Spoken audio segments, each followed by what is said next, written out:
오늘 이 시간 첫 예배를 시작하면서 그 자리에 있던 우리 지체들이 이곳저곳에 있습니다. 특별히 우리 미셸 집사님 나오셔서 간증, 회상, 결단 잠깐 하나님께 올려드리고 우리들에게 말하는 시간을 갖도록 하겠습니다.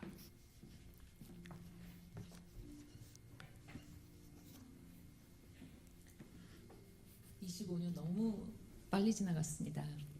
우리 목사님은 코너스턴 교회 시작이 빌립보 교회와 같다고 말씀하십니다. 이 시대의 빌립보 교회가 세워지는데 제가 그 자리에 있었다는 것이 너무도 감사하고 또 영광입니다. 코너스턴 교회의 시작이 어땠길래 빌립보 교회와 같다고 말씀하시는지 잠시 나누기를 원합니다. 저는 오래전 신앙적으로 한참 방황하며 좌절했던 청년의 시기를 지내던 때가 있었습니다. 제 잘못은 보지 못하고 한참 세상의 뉴스거리가 되었던 교회와 목사님들에 대한 비리와 크고 작은 불미스러운 일들을 보고 들으며 온전치 못한 교회와 목회자들 때문에 내가 영적으로 힘든 것인 줄 알았던 것 같습니다. 교회에서 수없이 들어왔던 하나님은 사랑이시다라는 신앙의 기본적인 말씀이 솔직히 이해가 되지 않았고 오히려 하나님의 법을 어기면 가차없이 죽이시고 벌하시는 잔인하고 무서운 하나님으로만 알고 교회를 다녔습니다. 하나님에게 혼나기는 싫어서 교회는 열심히 다니고 성경 공부도 하였지만 기쁨은 잠시 그때뿐이었고 여전히 채워지지 않는 그 무엇이 있었습니다. 이리저리 세상과 교회를 방황하다 제 마음 깊숙이 정말 하나님의 사람, 크리스찬답게 사는 게 뭘까? 정말 주님 안에서 행복하고 즐겁게 살 수는 있는 걸까? 하는 의문이 생기게 되었습니다. 그때 하나님은 우리 이종용 목사님을 보내주셨습니다. 다니던 교회에 부흥회를 인도해 주신 이종용 목사님을 통해서 이제까지 몰랐던 사랑의 하나님을 만나는 체험을 하게 되었습니다. 이 목사님의 말씀이 진실되게 들려졌고 머리를 모에 한 대 맞은 것 같은 말로 표현할 수 없는 충격이 있었습니다. 아버지를 일찍 데려가신 것도 하나님의 사랑과 은혜였다는 사실이 믿어지게 되었습니다. 이런 사랑의 하나님을 더욱 알아가고 싶었고 빨리 경험해보고 싶은 생각이 들었습니다. 목사님께서는 가지고 있는 탤런트를 사용하시기 위해 텍사스에서 LA로 이사를 오셔서 교회를 개척하실 것이라는 말씀을 어느 집사님에게 듣게 되면서 청년 몇 명이 함께 1년 정도를 기다리게 되었습니다. 그러나 곧 오실 것 같았던 목사님은 1년이 넘었는데도 오시지 않았습니다. 소속감 없이 미국교회, 한국교회 이곳저곳을 돌아다니는 것도 지치고 힘들어져서 이런 떠돌이 신자 생활을 끝내야겠다는 결단을 하게 되었습니다. 친지분들은 결혼할 나이도 되었으니 큰 교회에 다녀야 한다는 충고도 있고 하여 이왕이면 가족들 다니는 큰 교회에 등록을 하려고 마음먹고 있던 그때 이종용 목사님이 가족과 함께 LA 이사 오셨다는 소식을 듣게 되었습니다. 다른 교회에 등록하기로 결정한 마당에 이 목사님이 나를 잘 모르시는데 굳이 인사를 드리러 갈 이유가 있을까 싶었지만 그래도 자신과 동역하려고 함께 기다려왔던 청년들을 만나고 싶어 하신다는 그 집사님의 말씀에 따라 할 수 없이 목사님 댁을 향하는 나의 발걸음은 굉장히 무거웠습니다. 나의 결정을 어떻게 기분 나쁘지 않게 전달할 수 있을까 고민하였죠. 아무것도 모르시고 반갑게 맞아주시는 목사님의 따스한 손을 대하며 그동안 힘들어 기다렸던 게 억울했던지 나도 모르게 왜 이제 오셨어요? 라고 했습니다. 목사님께서 LA 이주하시면서 많은 계획이 있으셨던 것 같은데 그 단순한 한마디에 계획을 포기하시고 그 주 주일부터 예배를 시작하시겠다는 목사님께 다른 교회의 마음을 정했다는 말씀을 차마 드리지 못했습니다.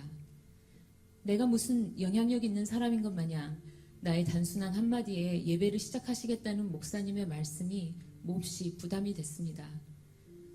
그러나 이제와 생각하니 그동안 하나님의 사랑을 이해하지 못하며 자신 없어하고 비관적이었던 나에게 목사님을 통해서 그럼에도 불구하고 나는 너를 사랑한다. 너는 나의 귀한 존재이다라고 말씀해 주셨던 것 같습니다. 그렇게 한 영혼을 귀히 여기는 예수님의 마음으로 코너스턴 교회는 시작됐습니다. 몇 년 안 된 것 같은데 어떻게 25년이나 지났는지 그만큼 저는 교회가 너무 재밌었고 좋았습니다. 교회에 재미있는 프로그램이 있어서가 아니었습니다. 예배를 통하여 목사님의 정직하고 진실된 설교 말씀은 물론이지만 개인적인 큐티를 통해서 하나님을 알아가는 게 너무 재미있었습니다.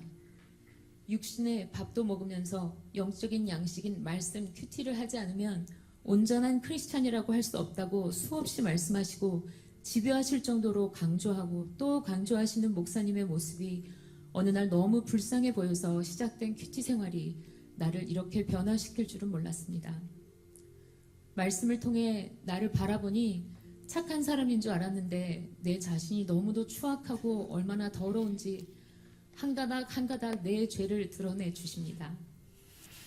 25년이 지났는데도 왜 이리 회개할 죄가 많은 건지 아마도 인생이 다하는 그날까지 매일 회개하다 가지 않을까 싶습니다. 제가 지난 25년 동안 교회가 즐겁고 재미있었으니 시험에 드는 일은 당연히 없어야 하는데 저도 시험에도 들고 교회를 떠나야 하나 하는 유혹도 든 적도 있습니다. 그러나 시험이 들 때마다 싸워서 이기는 유일한 방법을 압니다. 분명 내 잘못이 아니라고 생각했는데 성령의 검인 큐티 말씀을 대할 때마다 주님은 자꾸 나의 죄를 보게 하십니다. 한 번은 오래전에 어떤 사람에게 시험이 들어서 잔뜩 열이 받아 있을 때 목사님의 설교 말씀이 생각나서 사람에게가 아니라 하나님께 그 사람에 대한 불평을 마구 쏟아냈습니다. 이 사람 때문에 내가 얼마나 힘들었는지 그 사람이 얼마나 나쁜 사람인지 흉을 실컷 보면서 이런 사람이 크리스찬이라고요? 너무 못됐어요. 혼 좀 내주세요. 그러나 하나님은 조용히 그래도 난 그 사람을 사랑해 라는 마음의 음성을 주셨습니다. 아, 하나님이 내 편이 아니시구나. 연약하면 연약한 대로 사랑하시는 은혜 하나님, 공의로우신 하나님이셨습니다. 내게 상처를 준 그 사람을 하나님께서 사랑하신다는데 그의 연약함을 품어주며 기도하는 것 외에는 내가 아무것도 할 수 없다는 것을 깨닫게 되었습니다. 나 또한 하나님께 사랑받을 만한 조건이 있어서 나를 사랑하시는 게 아님을 배우게 되었습니다. 용서받은 죄인인 나에게